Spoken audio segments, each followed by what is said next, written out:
你好啊，你好啊。請坐請坐。平時係翻工翻通宵噶喎，點解今天得閒要我嚟飲茶咧？係啊，我連翻工翻成10年夜班㗎啦。係咩？咁我哋夜班壓力都幾大㗎，又影響睡眠質素㗎。有時我都會有個食煙嘅習慣，食得幾多㗎？3幾支一次啊，有時一晚可能食半包啊，或者1包都唔入㗎。哇，吃這麼多煙嗎？係啊係啊。哇，你抽這麼多煙對身體不好哦，對肺特別不好哦。係㗎，其實食煙當然對身體唔好啦，不過有時工作壓力啊、工作性質啊，係影響到有呢個唔好嘅習慣。因為上夜班，特別是到2、3點鐘哦，那個精神想睡覺，抽一支煙有可能會提下神，是不是？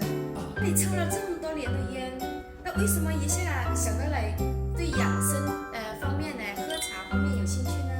我有個新同事個老婆咧，叫佢每日嘅就可以飲下茶，我哋又試下咯，獨立包裝嘅，咁啊倒落去沖，效果都唔錯嘅，我都飲咗超過成年㗎啦，咁我覺得都唔錯，咁繼續飲咯。我平時都有分享俾啲朋友㗎。哇，你太棒了！從一個抽了10幾20年的一個煙民，但突然一下對這個喝，不是每個人都有這種智慧的哦，很難的，是不是？年紀都唔細㗎啦，我都50歲咯，咁所以都會注意。我那看不出來唄，你保養得很好。係啊，所以都要注意下健康啊。哎，這個是對的，真的，現在的一個健康非常的重要，提前去保養。如果你再抽10年20年的煙的話，真的，如果那個肺可以拿出來看一下，我相信你馬上少。你想唔想試下呢個茶啊？好方便㗎咋，嗱，一邊開，落杯水度，好棒哦！這個帥哥就可以飲㗎啦。專門請過來。味道又好。